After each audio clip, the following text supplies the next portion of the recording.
Hey everybody, this is the Can't Quit My Day Job podcast. I'm Brett McDaniel. Michael Brock. And we're heading back from the ranch. We wanted to go and give you guys a little podcast from the car because we are short on time today.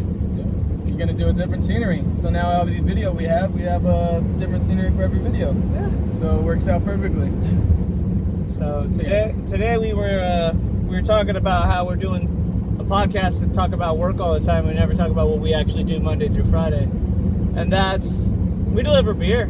It's fucking awesome. We're truck drivers. And semi-trucks. Yeah, truck drivers. Deliver in vans. Yeah. Don't get it twisted.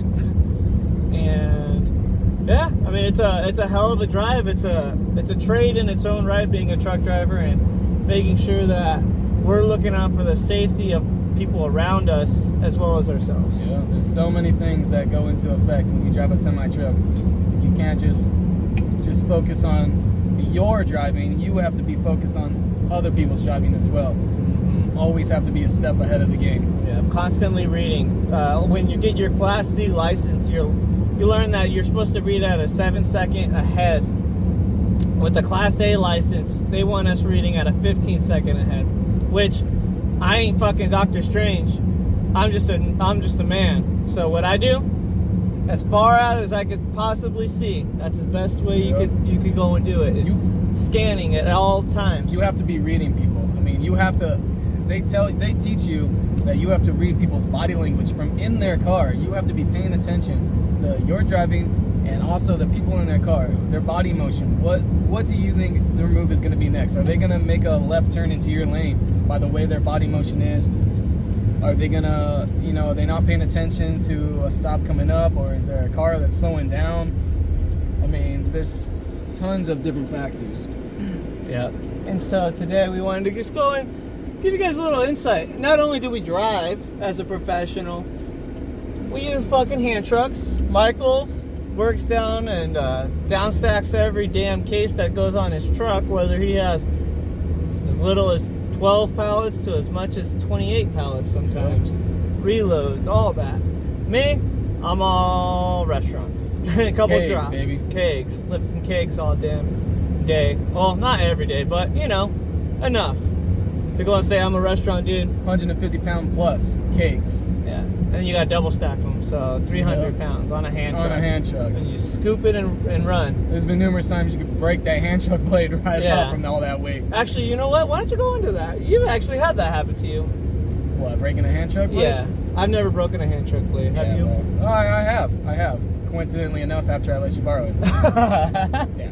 I let this guy borrow my hand truck, and coincidentally enough, he says he didn't use it, but the next day, I'm over there doing my thing, wheeling in some stacks, and all of a sudden it just, boop, just cracks, breaks. I'm like, oh, what's going on out here? I just broke a hand truck. Just blames me for it. Well, I mean, I let him borrow and it. he bought me In-N-Out the day you let me borrow it. Yeah. That's where we met up. We met at In-N-Out and we had lunch. I got him lunch just for him to break my hand truck, which he said he never pulled out of his trunk. So I had to wait for someone to come and bring me a new one because that was my first stop of the day. So I was like, this is awesome. And it was my nice purple one. I had a nice purple one. No, you guys don't want to see that one. So it was awesome. But yeah, you gotta be careful out there when you're dealing with so not only driving, but the hand trucks and homeless people. Yep, that was what I was gonna say. My number one thing in my area is the people that surround the liquor stores. That is where the driving is one thing, but when you deal with people that are hanging outside a liquor store, they're out there and they're trying to get their lottos and they're trying to get their fucking morning beer on, they're looking at your pallets, looking at your stacks in the in the front of the liquor store, and they're thinking like, oh wow, this is why I buy a beer when I can just take a beer right here. And we actually touched on this subject in episode 2, I believe, where we talked about the tattoos. That's where it benefits us having tattoos. Exactly. Is when the people see us, it could go either or. I had a situation happening on Friday with that guy. I had some little dude, and I called it. I called it from a mile away. I seen him a long ways, and I'm like, this guy's gonna be trouble. And the area I work in, everyone's very quiet, respectful, and they mind their own business. They get in, they go to work. Everyone's cool with me, and it's a heavily Hispanic area where I work, but they understand we're all out here to go to work. We're providing for our families, and this guy was up to no good, and I seen it from a mile away. And he came up on me, and he tried going and being like, "Yo, what's up, SA?" And then when he saw me, he kind of just like let it go. He tried squaring up, and then when he got closer, he realized maybe this guy's not the one I want to go and mess with. Yeah, he said, and he walked away. And I didn't try to intimidate. I tried keeping the situation mellow, just like, "Hey, what's up, brother?" You know, bull crapping. But I think it did benefit me, because if I didn't have tattoos, I'm pretty sure that guy would have tried to jump in my truck with me, because I was in the trailer. Looking like a straight nerd out there, and he would have been like, "Hey, what's up? You know, this is my trailer now." But he learned real quick, like, you know what, maybe not, when he saw me up close. It pays off to have tattoos sometimes. Yeah. Sometimes, you know, I was actually in one of my liquor stores down in Paris, and this guy walks in. You know, this kid, I don't think he was up to any good. I mean, he walked in, he was walking in kind of sketchy. But he had the funniest thing. I'm sitting there trying to get a check from the guy, and I'm at the front counter. Thank you. I'm at the front counter, and I'm going and trying to get the check going. And this guy walks in, and he starts being loud as hell, and he looks over, and he's like, "Oh, fuck!" And I look over at him, and he's like, "Damn!" He's like, "Shit!" He's like, "I thought you were Conor McGregor." He's all, "Dude," he's like, "What's up?" He started talking to me, and he just was super cool to me. But I swear to God, that dude, funny as fuck. He was like, "I thought you looked like," he's like, "I thought you were Conor McGregor at first." That shit was hilarious. But yeah, I mean, in all different areas, you know, you're gonna have your different people. But being a truck driver, we go for, you know, delivering beer. We go into the cities, all kinds of different cities. I mean, we're scattered all over the place. Yeah. Every single. Well, especially like at the company we work for, when you get hired in, it's called being a floater, and you don't get a set route. You don't get a set designated area unless they feel they need to babysit you, which they didn't babysit us. They basically said, "Okay, to the wolves. You're gonna cover this route. Like, you never knew what you were getting." You go in the morning and get a paper, and you be like, "I'm in Fontana today." Yeah. Boom. There you go. I'm in Paris. There's times I've covered his route. Yeah. Because he was a routed driver when I was a floater. Now we're both routed drivers, so it benefits both of us. We stay in our area now. Yeah, it benefits us because we know all of our stops and all of that, and it's pretty close to schedule. I mean, there are some days that we get extra or less, or it fluctuates, especially during the holidays. But for the most part, we run the same thing Monday through Friday. Like, I know Monday I'm in this area, Tuesday I'm in this area, Wednesday I'm in this area, and we have a good feel for it. But when we were floaters, man, it was all over. And for both of us, we literally have the same story, because he led the pack by getting his license first, and he had to be a floater on his own without having anyone to guide him. Like, he had a couple guys at work that would tell him what's what, but he had to. Yeah, I was on my own. He had to figure it out on his own, and then he had no driving experience. He literally was a merchandiser and became a driver. Right, and I really didn't branch out to most of these cities I've been into. I've never really hung out in Paris. I mean, there's no reason for me to go to Paris ever before I became a driver. Fontana, Ontario, anywhere like. There was really just no reason. We literally didn't. I worked out. I worked out where I lived, and that's. I mean, in the desert. Yeah, and everything was here for me. In the desert, we're goddamn kings. Yeah. And coincidentally, I work in the desert because that's how the route opened up. I got a route in the desert, and it worked to my benefit, because I was just like, Coachella Valley. I as a new guy with the route, I took off on that route really quick and was able where people are working out the kinks of figuring out how they're going to run their route. I already knew how I was going to run my route. Now it's how do I perfect it to get done earlier, and it paid off. Exactly. Yeah, you make that your own. You know, when you get your route, you make it your own. You know, you're dealing with the same customers day in and day out, and they know you know them, you know what they like, they know how you are, so they try to help you out. You know, hopefully you get good people on your route, and they help you out. And then actually, I want to touch base on another thing. When you do have your route, that goes for the homeless people too. Because on my route, since I've been on my route for so long, I'm actually pretty cool with a few guys that hang around. Yeah. And I'll even drop a video of one of my homies in the Instagram. So if you check out the IG, I'll drop a video of one of my homies that actually hooks me up, holds the door open for me at one of my stops. Super cool guy. Actually, what's funny is the homeless people do know you. And that's where I got jacked because they knew it wasn't you. So they jumped into my truck and they jacked me when I ran your route. That's true. You did run my route. And I ran his route. I was on the phone with him, and the owner of the store is like, hey, man, they're going to jack you. And I was like, man, fuck those guys. They ain't going to mess with me. And yeah, they stole 1 case of beer. And I was kind of offended because I had beer set aside at the end of my trailer that easily was accessible. They could have grabbed it and ran, and they were like 40s. No, this fucker went in, walked all the way to a pallet, and took something off the top. And it's like, he chose that case in particular. And I'm like, bro, how are you going to disrespect me like this? Like, you're going to go and like... You went ballsy with it. Dude, you're stealing. Like, how are you going to be nitpicking? Yeah, right, exactly. How are you going to pick and choose? Nah, I'm not feeling the country this is club Coors today. Light? No, thank you. I'll take Pacifico. Like, that's what they did to me. And I'm like... I'm in the mood for a chilada. Yeah, like, today. what the fuck is that, dude? Just take the easy pickings. Nah, they worked for it. And, I mean, realistically, I could have walked over and closed that freaking door on him if I would have known he was in there. But I didn't. And it's all good. I mean... is what it is. There's a lot of stuff you have to look out for. So that's dealing with, with that whole situation in different types of areas. The major issue about driving for what we do is driving a semi-truck inside the heart of cities. Yeah. Inside liquor stores. Tiny little liquor stores. Parking a big-ass semi-truck inside these places. You pull up and you've never done it before and you're like, whoa, where am I supposed to put this thing? There's certain areas that when over time you gain these little experiences. We are not veterans to say like we know everything, but we have a good idea of what to look for. And it's like, I was just passing on some knowledge on one of the homies the other day where it's like, if you're doing restaurants, look at the floor. That's what door you go through because you see the grease. Yeah. And when you see the grease, it's a restaurant. It's a restaurant. That's probably where the receiving is because they could have multiple doors behind the business. Yep. And so that's one of the tricks.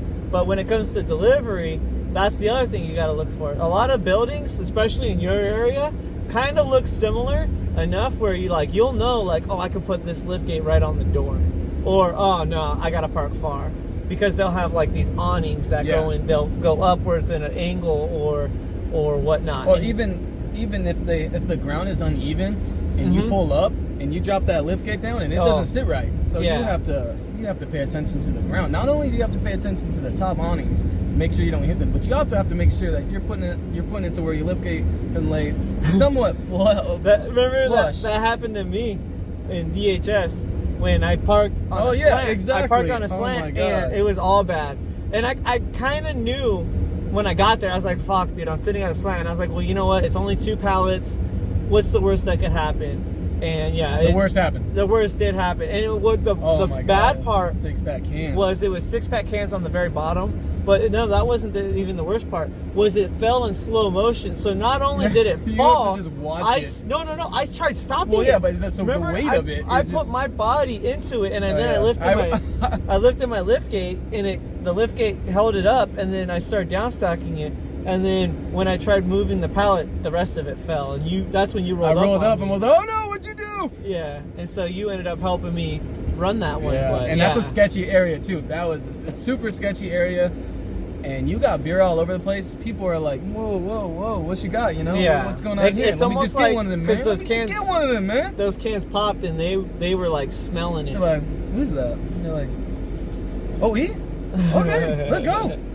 And so yeah, we're gonna go and take a little quick commercial break. Go ahead and enjoy an Outlaw Energy. Hey everyone, we're the Can't Quit My Day Job podcast. We're over here at the ranch, and when we get thirsty, we pop open an Outlaw Energy.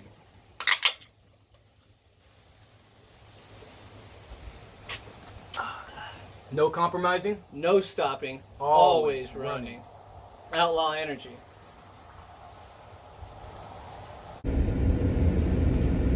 Welcome back, everybody. Yep. Hope you enjoyed that little commercial break.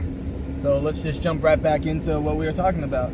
So yeah, trucking, being working class heroes. It's a lifestyle. It's not only just to pay the bills. It's a way to go and keep ourselves somewhat healthy. Yeah, exactly. Yeah, and alive, because we're held at a standard that is way above the average person. Yeah, I mean, when it comes to driving a truck, when it comes to you know, owning a Class A on your license, having that nice little letter on there. There's a lot that goes in with it. I mean, let's go and touch base on sleep. You have to make sure that you get adequate enough sleep the night before, because you're driving a semi-truck. You're driving something that it could be up to 72. Wreck some people's shit. Up to 72,000 pounds. Yeah, I mean, a monster. You could easily swerve, you know, that truck and cause so much damage that you can't get yourself away from.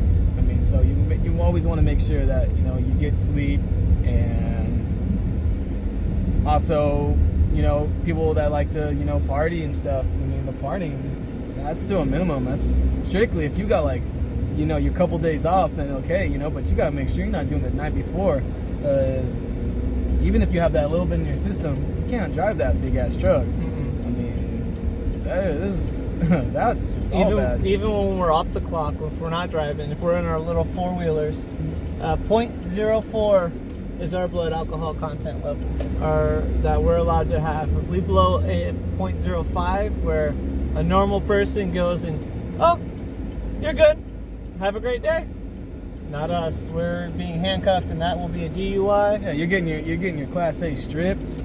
Everything. Not only that, you gotta pay a lot of money. There's a lot of money, and just in regular, just speeding tickets. Everything's up. Annie's up. When you have a Class A, you get a speeding ticket in your four banger, you're done. 15, anything over 15 miles per hour, felony.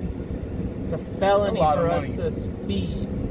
That's why when you see a trucker, you know that they're doing the best they can when it comes to the machine that they got. Because some companies will go and govern their stuff to make sure you're not going to get that speeding ticket. Yeah, they'll govern you at 55.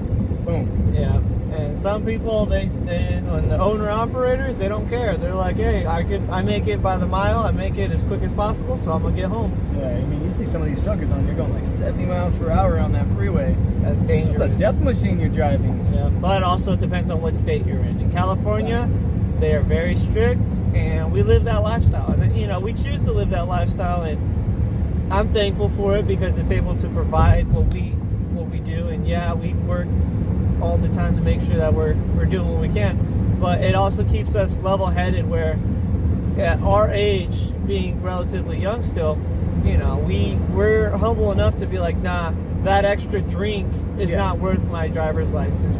It's you know, these are for my, you know, this job is for our kids, you know, for our family. I mean, we provide for our families. I couldn't imagine losing something so amazing, so valuable, something that pays for my family and me to live over a fucking drink. I mean, let's go ahead and be real. Let's go ahead and call a spade and talk about this Class A license. When it comes to a Class A license, it is legitimately a college degree, in a sense, where the money's out there, you gotta go get it, but it's high risk, high reward. They pay us fairly well to be a truck driver, and we're just vendor drivers. We're local drivers in the eyes of some truckers. Like some truckers, they do long haul and owner operate or whatever, and those guys are making those doctor salaries where they're going out there and making buco bucks. But they're on the road. They're not seeing their family. Yeah, they're making the sacrifice on the back end where some, you know, college people, yeah, they might make some money, but they're going to have all that debt to pay up front and all this. You know, that you don't hear many, like everyone going and getting those scholarships or grants to pay all their bills. A lot of people just go and have to settle with taking those loans, and, you know, to each their own. I mean, some people are just gifted into the education sector. Some of us are. Yeah, some of us just brute work. I mean, blue collar, that's fine. You know, work with our hands, operate machinery, do what you got to do to get by. And being a trucker, I mean, it's amazing. You know, it's a nice little trade there. I mean, you got the ability to function a big ass semi truck. Yeah. And I love it. You know, kids love it. You know, when I see it on the road, I'm like, hey, look it. You know, Dad drives one of those. That you saying that right now reminded me. Anyone watching this, please do us the favor. Yes. You see your kid, you know what you're talking about, and you see a semi truck driver, you pull that air horn. You have them pull it. When I see a kid going and hitting me with that. Or if I see an American flag, if I see something like amazing, they get the air horn. And I don't do it to offend them or to yell at them. I throw them the devil horns or the thumbs up or whatever. I do it because that's my favorite thing. And I mean, my truck has a button to push it, so I don't get to pull the string. Yeah, that seems like that is lost now. Yeah, I don't see hardly anybody. I remember being a kid doing that to truckers I loved on the road. it, and now we needed that. We need that in our lives. Please bring this back. Yeah. I love hitting that air horn. And I have no problem with it. I let the homeless guy, homie, do it. Do it my stuff. Every time I leave, he's like, "Can I hit it, Mike?" Yes, you got it. Yeah. I hit a homeless person with it. Yeah, you did. Right in his ear. Yeah, right in his ear. I didn't see him. In my defense, I did not see him. I was trying to sleeping by him. I was trying. Nice. No, I was trying to back up into one of my accounts, and my account, it's really tricky to do it. And so, for a driver to understand what I'm doing a blindside offset into a parking lot with 2 poles on each side of the entrance. And so basically, what I'm doing is I'm kind of just backing it in like this, but I can't see around me. I have to go and remember what was there prior to, and then kind of just bounce back and forth to just verify that my trailer isn't going off the line that I want it to go in. And I do this every week, so I know the line. I run the line every freaking week. Well, a car stopped in the intersection behind me, and I seen him, and I was like, oh crap, like I need him to move. And I'm watching him, and I'm waiting him out to see if he's, and I have my hazards on so he could go around me, and I'm waiting him out, he's not moving. This is the problem. So then I just pull the brakes. No, before I pull the brakes, I fucking go and lay into the horn, just start, honk. And as I do it, fucking homeless guy with 2 big ass bags of recycling on each shoulder walks right past the front of my trailer, or my tractor, and I was like, oh my god, like right on the passenger side, I was like, oh that guy got hit with the blast. That guy got blasted right in the eardrum. And the air horns are loud. Yeah. So yeah, he got blasted. I'm pretty sure I ruined his day for a couple minutes, and then I had to get out and yell at that fucking guy. And of course he didn't understand what I was telling him, and I went, Mira! pointed at my truck, and then he left. 2 things, side note. I think the Volvo is the loudest one we have. Oh my god, dude. When I hit that Volvo, I haven't hit the Volvo. I was like, whoa! That blew me away. I was like, damn. And then another thing I want to touch base on, go back to driving, safely on the road and whatnot. Since we became truckers, and since we drive the trucks more than the personal vehicles. Yes. I've gotten so accustomed to staying in the trucker lane in my personal car when I go places. My lady's like, what are you doing? You're driving slow. I get in trouble every time. It's just a habit to just stay that same consistent 55. You know what's even worse? Is parking. Oh yeah. I don't know if you've noticed, I'm always dead center of those lines because I hook it wide and then bring it in like I have a trailer behind me. Like I back it up in everywhere too. Oh, well, I pull in. Sometimes I back it in. I always back it in. I used to back it in, and then she'd be like, really, you're going to back it in because you're a trucker? And I was like, okay, fine, whatever. So now I do what's convenient. But no, if you look, like when I'm driving, when I'm with the family, I'll go and I'll swing it wide and I'll park it right dead center of the parking space. So I will always be perfect because I hook it in every time. It never fails. But it's a mentality, like I could go in my car, I could keep my car at 55 without putting my cruise control on, just off of my foot because I'm so steady. Like I already repetition, know. Yeah. The foot just knows, this is the comfortable. Like, this is where we're at. And it's your eyes too, because your eyes is looking at. You know the distance. Not only the distance, but how fast you're passing, like the walls. Well, no, that's what I meant. Yeah. Yeah, you can see like, oh, okay, I got an idea of how fast I'm going. Like,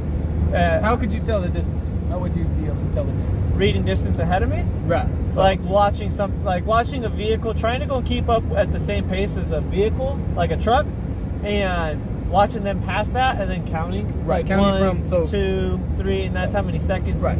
So something on the side of the road, you pass a sign, and as soon as you pass that sign, right, you would count.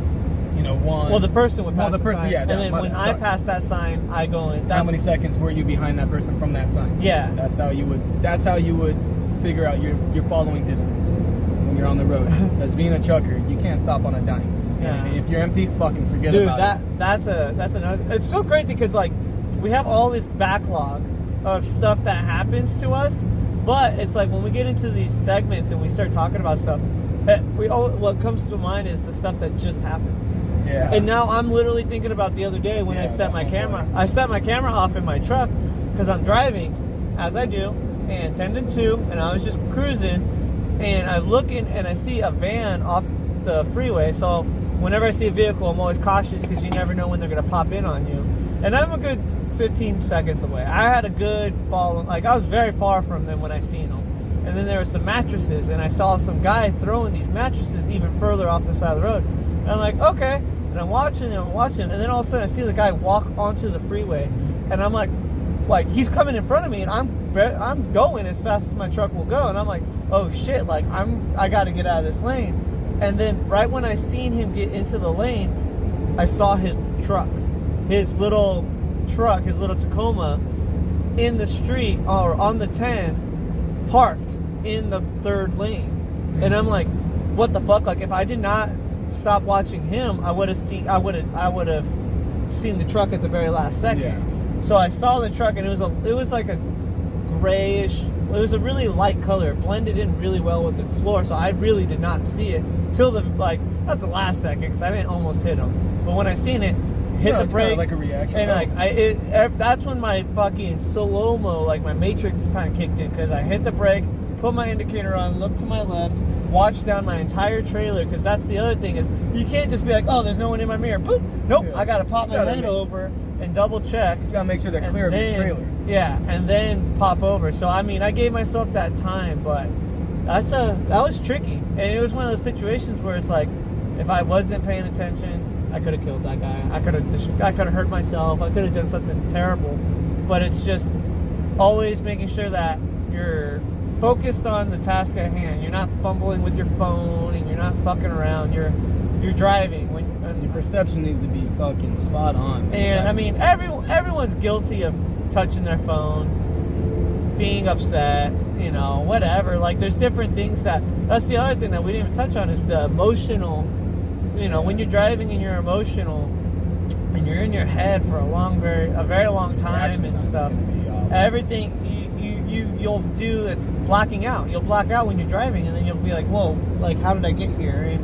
And it's one of those things, like you never know when it's going to happen to you. It could be just from exhaustion. It could be you got a conversation early in the morning that you weren't anticipating or whatever. You just have a bad day. And that's where the mental game comes in. As being a trucker, like you got to be mentally strong to know, like, I'm taking full responsibility of this vehicle, and I'm going to go and do my deliveries, and I'm going to do this and do that and get home safe.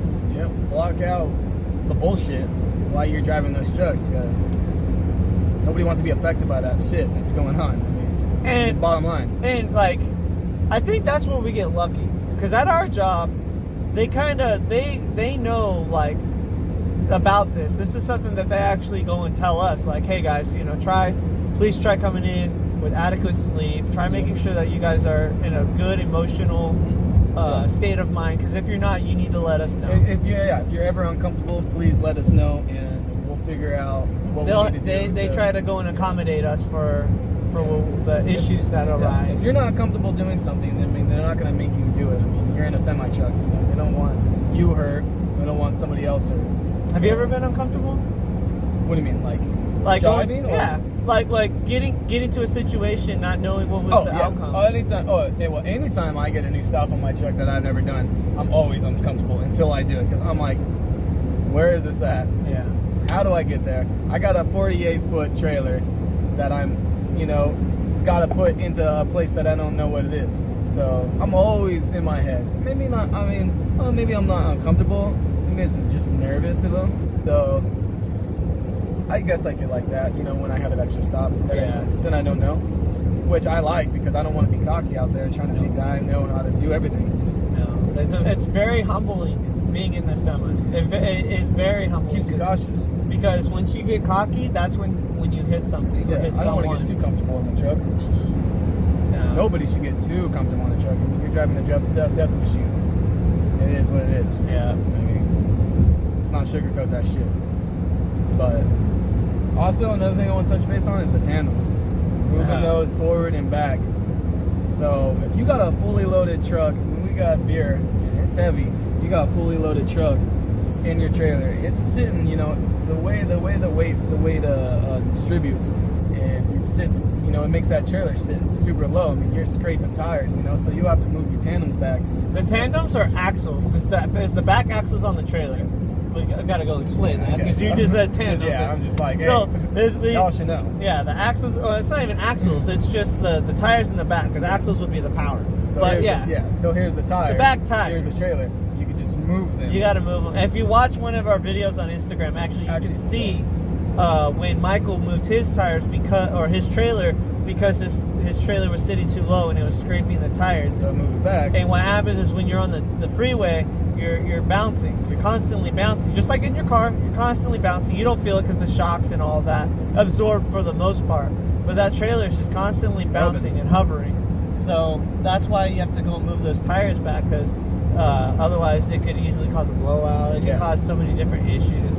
And when you do that, though, you always have to remember that you move them back because you have them all the way back. Are you referring to what I... Yeah. Okay. You move them all the way back. You got to remember, they're moved all the way back, which means it takes a little bit more room to turn that thing because now you have to wait for your back tires to completely clear whatever it is that you're turning over. Obstacle. And so I went out a couple weeks ago in that video when I moved them back. Yeah. I went out and I left the yard and... I was behind him. He was behind me. Oh, I was laughing my dick off too. We were leaving the yard together and I was making this turnaround out of the warehouse that we were in. And... Hold on. We take this turn every single day. This is the only way. Like, this is the way to get out. Yeah. We take it every day and I've moved my tandems back and gave myself barely enough room to make that turn because I had totally forgot that fucking... I'm not gonna go and let him get away with that. He made the turn. He didn't hit anything. No.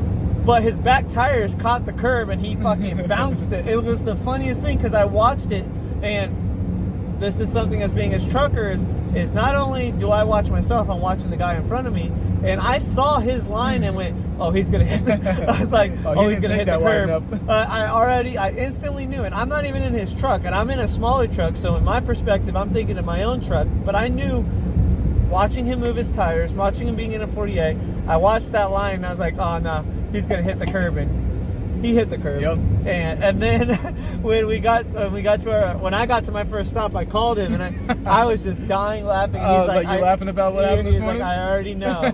He's like, I know you saw me. And you best believe, after I was done with my first stop and I got that weight off my trailer a little bit, I put them motherfucking tandems back all forward. the way forward. Because I ain't driving around like that. Can't be swinging it wide. And that's another thing. When you do have them so far back, you have to make sure that you swing wide. But some of these liquor stores and country clubs, if you're doing country clubs, you're not going to do it. You're not going to be able to make it. You need that trailer to swing a little bit. It pivots. Pivots rather than wait for your tires to fucking come around the fucking curb. Or cars, you gotta watch out for cars. You're coming around turns and there's cars right there.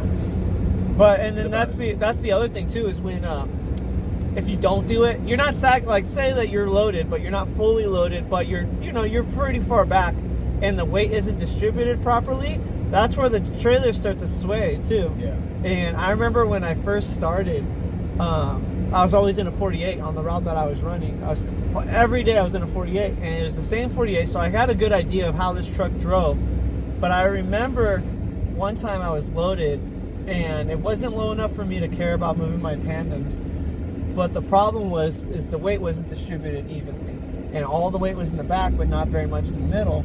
And when I was going, I could feel myself fighting the steering wheel, trying to keep myself straight because my trailer just wanted to drift. And it was because I didn't move those tires. If I would have moved those tires, everything would have been even and it would have just been a clean swoop. But it's like when you play with your kids' toys, like your kids' cars, if you go and you do that, you can see how they kind of wiggle, like they don't go straight. And that was my problem. Like it was such a, that day was such, like until I got that weight off, it was such a hard day. But then over time, like that's an experience thing. Like I said, when I started driving, my experience was school. And in my school, was just as a turn and burn. They taught me how to pass the test. That's it. They didn't teach me how to drive. They taught me how to pass the test to get my license. And then I got trained by a very good trainer. I praise him.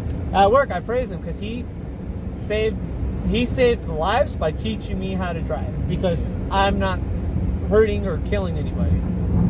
And he did that, and I had very bad habits at the very beginning, and he's like, nope, and he slapped the shit out of me with this paper. No more on that. Yep, he'd be like, no, you need to watch your tires. No, you need to do this. You need to move your head. And it's like being a boxer. Like, you're constantly, like, doing this. Yeah, you got to learn moving, from it, you know. And, you know, you make a mistake, and, you know, you got to learn from it. And, have you hit anything in a truck? Yeah, I scraped a pool. I remember backing into I was at a Valero, and I was in a 48-footer, and I was fucking backing into their little alleyway back there. I was trying to watch the power line above, because they have these power lines that are so low. I mean, some of these rinky-dink places, I mean, they got shit just fucking hanging all over the place. So I was watching that while trying to make it into an alleyway, and I didn't realize that, because I was in a, you know, bigger truck, and I didn't realize that I was close to a pole. And I brought that tractor around as I'm looking, you know, I'm looking out the back, trying to squeeze into that section, and I heard, and I was like, oh, fuck. So here we go. Yep. Jumped out real quick, assessed the situation. Luckily, I didn't cause no damage. It was just a scrape. It was just a scrape of the paint. You know, I got the fucking yellow pole paint on the truck. But luckily, I mean, it could have been worse, but I was still pissed off. I was, you know, sketched out the whole day. Yeah. Like, man, this is I never hit anything. This is ridiculous. But you gotta watch for everything, because those poles will come at you. Yeah. I actually got into one collision. Not a collision with a person. It was an inanimate object. It was a building. And this is one of those times that I didn't ask a question like I should have. I was going into a country club, and I normally, especially in my early time, I would go in and ask a lot of questions on country clubs, because I'm terrified of country clubs, which is funny because I have a route that has a shitload of country clubs now. But I was terrified of country clubs, and I had one that particular day, and I'd never heard of it, never done it. And I looked it up on Google Maps, and it looked normal. It looked like I had plenty of room in there and everything like that. So I didn't look at the entrance. I just looked at where I'm going to deliver, because that was my main focus. And that's one thing that I learned was, don't just look at the building, look at the street going to it. And so what had happened was the angle of the actual turn-in was not a normal 90-degree angle. It was about a 120-degree. So when I came in and I had to turn right into it, and the problem was I didn't give myself enough time to go and bring the trailer around with me. And when I did that, I caught the back tires up on the curb, so the back tires of the trailer had no power, where I was hung up, and the front of my trailer was pinched in the awning of the security hut. So my trailer was touching their awning, and the back of it was stuck on the curb. So I had to go and push on like the extra power button that we have. That kind of turns us into like a 4x, and it puts all the power to the back. Yeah, it puts instead of one axle, it gives both axles power. And when I did that, I started going slow, and I was fishing myself out, and then all of a sudden I look up, and I'm watching, and I look up, and I hear, and then with that pop, one brick just starts breaking, and I'm like, well, I'm getting out of it, so I gotta just pull through it. So I pulled through, and then boom, boom, I popped 2 more. So I popped 3 tiles on the awning, and of course it was like less than $100 worth of damage, but that stays with me. Stayed with me, stays with me. I still think about that, because that was a mistake on my part that I easily could have evaded it, and if I made a phone call, because the guy I would have talked to, he did the exact same thing the first time he went there, and you have to hit it from the other side. You have to turn left into it, so it gives your trailer enough time. But you live and you learn. Trial and error. As long as you learn from that mistake. I learned from a real do that shit again. And then they sent me back there like 2 weeks later because someone misdelivered there, and I had to go back. Yeah, and but I knew how to hit it, and so it was one of those things like that. That was really sketchy, but it was cool. That is not fun. It's definitely not a fun feeling. Another thing, since you mentioned pop, it brings me to my mind tires. Yeah. This is the tire king. Yeah, gotta pre-trip those trucks because constantly on the road, you're on those, in those trucks every single day, and those trucks are on the road, so there's gonna be things that You're gonna collect wear and tear, and you're not the only one driving that truck. You're in different trucks sometimes every day, so somebody else had that truck before, they go to different places, things happen, so you always want to pre-trip a truck because numerous things go wrong. And one of the main things that I think is tires, because obviously you're on the road, you don't want to have tons of blowouts, because you didn't check it, you didn't take a look at your tires, make sure that they're not cracked and they're not torn. I've had 3. I was gonna say, how many tires have you had blowout on you? 3 in a row, 3 weeks. So one that happened a week, the next week another one blew out, and the week after that another one blew out. And it's not cool. The two of them were the back trailer, one on the outside and one on the inside of the trailer in the back. That one, it's crucial, but it's not too bad. Luckily that's why we have, there's dual tires, so that way if one fails, there's more to pick up the slack. Yeah, pick up the slack. You're not just running on it and then just destroying it, shooting out. But the other one I had was on the tractor. I had a blowout on the tractor, and I felt that one really good. You can hear it. It's like a shotgun blast. When you have a blowout in these things, it's a shotgun blast. You can hear it. And so I heard it and I felt it, and I was like, oh shit, here we go. Pull over, as soon as it happens, pull over in a safe area, put your hazards on and pull over in a safe area. Set your triangles, your triangles up, your reflectors up, so that way people know, hey, I'm on the side of the road, I got a situation here. But yeah, it's definitely not a fun feeling. You hear that thing and it's pretty gnarly. You saying that reminded me of the something I actually wanted to talk about, and that is when you see vehicles on the side of the freeway. I'm not really too worried about on the surface streets. When you see cars on the side of the surface streets, always be wary so people don't pay attention. But when you see them on the side of the road on the freeway when you're going, always try to give them that space. Even if we tried to go and get in the lane next to us, that's something that we were trained in, and it's actually the law when it comes to emergency vehicles, more than just the police and ambulance and fire. It's also tow truck guys. Those tow truck guys, if you think about it, you got to have a lot of respect for those guys, because they're the ones that are saving you when you break down. Yeah. So the AAA guys, the local guys, whatever, those tow truck guys, or tire guys, whatever, the guys that are coming out there to go and protect you, you need to go and make sure that you do your part as the consumer by going and getting as far over as possible, so they can work on it. And then as a driver, when you see those people, you need to get away from them, kind of like motorcycle riders. If you see a motorcycle rider splitting a lane when you're in traffic, try to pull to the left to give them that little bit of space. It's a respect thing. Happened to me yesterday. Had a bunch of guys. We got stuck in traffic on the 91 and had a bunch of motorcycles passing me, and every time I listen for them, pull to the left. Yep. Pull to the left. And if you can't pull to the left, hit your hazards at least. Kind of slow down, give them that respect. Because when you rush by them and you're in a big rig or even in a car and you're flying by, that wind power. What happens if they're working on a vehicle and something happens where they fell, they trip? Yeah. That's just a scary thought. That if someone tripped on the side of the road and you're too close to them, that's scary to think about. Yeah. So anytime I've ever pulled over for a blowout too, I've always given enough room for our mechanics to come and work on the tires. Yeah. Don't be a dick and not give adequate enough space for someone to work on. My truck broke down last week, or no, it was this week, and the tow truck guy was telling me, he was like, I appreciate where you parked, because I parked onto an on-ramp. Now, let's be real, I parked on that on-ramp as a selfish need for myself, because I wasn't anticipating my truck to break down. And the way I looked at it is I had to do something for the truck. I had to regen it, which basically does a full cycle of cleaning out the exhaust. But you can't drive during this situation. Well, in the process of doing so, my turbo actually exploded. So the truck was inoperable. I was unable to drive it.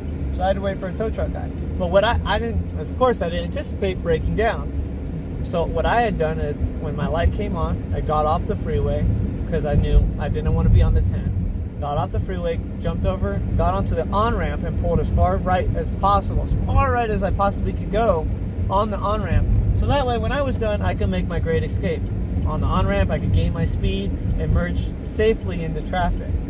Well, when my tow truck guy showed up, he was in a safe place where he had an extra lane onto the left. He was able to hook me up in a safe manner without having to stress about anything. And he was telling me about some of the nightmares of people going and parking it like up against signs. Like they'll put their vehicle up against a pole. And he's like, how am I fucking supposed to grab that? I can't grab you. Like, you're stuck up against a sign, big dog. Like, or putting him in the street, making him put his body at risk of getting hit or injured. And yeah, it's one of those things like driving vehicles, driving big rigs is a huge responsibility, but it also is a huge responsibility on everybody. We all need to go in and play the part. Last week, keep everybody safe. Last week was national. I didn't know it was national, but it was National Driver Appreciation Week. We got taken care of at work, and if I would have known that, I probably would have told us last week to do this episode of, pumping up the drivers, because without drivers, it's kind of like the construction workers. Without drivers, you ain't got nothing. Yeah, because you're not gonna have the fuel. You're not gonna have the resources. Anything that needs to be delivered from point A to point B is just, you can't do it without having a driver. And so, yeah. And with that, guys, we've made it to our destination. Yeah, Safely, as you saw. We're gonna go ahead and this concludes our episode 5. Yeah. Forget to like, comment, share, subscribe, comment in the section below. Yes. That's something that's important to us. We like that. And this is just a little bit about what we do, and we've only got 5 videos up, but on the IG, we talk about a little bit about what we do, but there's just a little more insight exactly on, we're truck drivers, working class heroes right here. We're delivering stuff and just the little things that we go through day in and day out. We didn't even touch base on the DOT. Maybe, we'll probably make another video. Yeah, if you guys are interested. Yeah. Ask us the questions, That's the one thing is we go and we give you guys a lot of information. And it's like we're almost an informative podcast, but we also want to give you guys life experiences with us. But you guys, the questions, we're more than happy to go and give you guys the answers, whether it's right or wrong, because we like saying stupid shit just as much as we like saying facts. Yeah.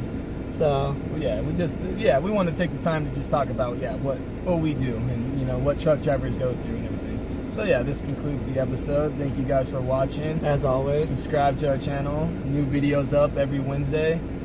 Trailers up. We got a couple trailers. Fucking thrown in there and shit. But new videos up. We try to have it up every week on Wednesday. So check us out. Check us out on the IG at Can't Quit My Day Job Podcast. And thank you guys for watching. Appreciate it. Have a good day.